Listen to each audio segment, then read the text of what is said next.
बजरंगी को जैसे ही नंदी ने पीछे फेंका, अचानक भगवान भोलेनाथ की काली शक्ति जाग गई, जिस वजह से बजरंगी की आंखें लाल हो गईं। कुछ दिन पहले भगवान पंजुबली के गायब होने के बाद उनके बच्चे को गुरु बताते हैं कि स्वर्ग लोक से 3 देवताओं को श्रापित करके पृथ्वी पर भेजा गया था, जिसमें से एक वराह रूप था और दूसरा एक शिवलिंग था जो गांव की एक लड़की को मिला था। लेकिन वहाँ के राजा ने पूरे गांव को तबाह कर दिया और जंगल में आकर एक पेड़ को जला दिया, जिससे भगवान पंजुबली नाराज हो गए और उस राजा को एक गड्ढे में डाल दिया। फिर उसी कुएं में एक बच्चे का जन्म हुआ जो स्वयं भगवान भोलेनाथ का पुत्र था। गांव के लोगों ने उस बच्चे को अपना लिया। कुछ ही दिनों में वही बच्चा बड़ा होता है और गांव वालों की हिफाजत करने लगता है। लेकिन एक दिन जंगल में एक शेर उन पर हमला कर देता है और उनमें से उसी लड़के को ध्यान से देखने लगता है, जिससे बजरंगी नीचे गिर जाता है। शेर धीरे धीरे उसकी तरफ आगे बढ़ता है और उसकी आंखों में अपनी शक्तियों को एकत्रित करके दे देता है, जिससे बजरंगी की आंखें लाल हो जाती हैं। फिर गांव में आई हुई विपत्ति केवल उस शिवलिंग को ढूंढने से खत्म होगी, इसलिए बजरंगी उसे ढूंढने के लिए उस राक्षस की गुफा में जाता है, जिसमें 1000 साल से दानव दिन रात एक बाल को। अचानक माँ दुर्गा का छोटा सा अंश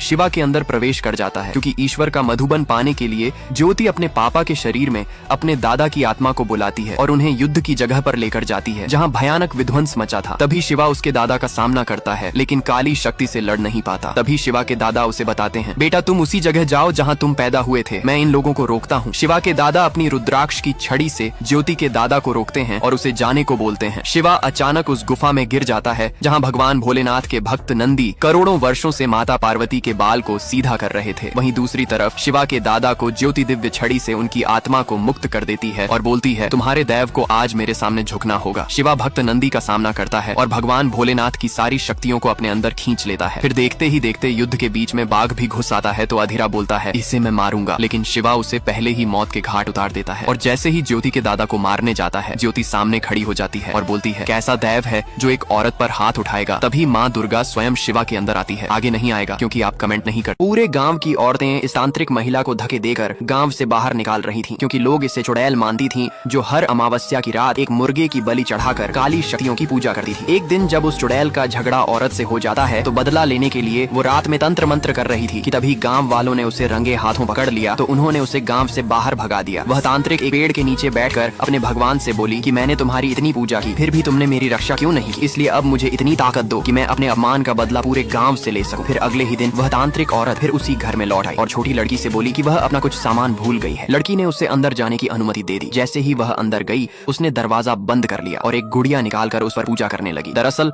उसने पहले ही गांव वालों को चेतावनी दी थी कि अगर उसे गांव से निकाला गया तो वह पूरे गांव को तबाह कर देगी। अंदर बैठकर वह काली शक्तियों का आवाहन करते हुए शैतान को प्रसन्न करने में लीन हो गई। तभी लड़की के माता पिता वहां पहुंच गए और उसकी पूजा में बाधा डाल दी। इससे वह गुस्सा होकर उस छोटी लड़की को श्राप दे दिया कि वह कभी खुश नहीं रह पाएगी और हर दिन डर के साए में जिएगी। कई साल बीत गए, लेकिन आज भी उस लड़की को वह तांत्रिक औरत हर जगह नजर आती है और उसकी बेटी भी वही गुड़िया में साथ खेलती है।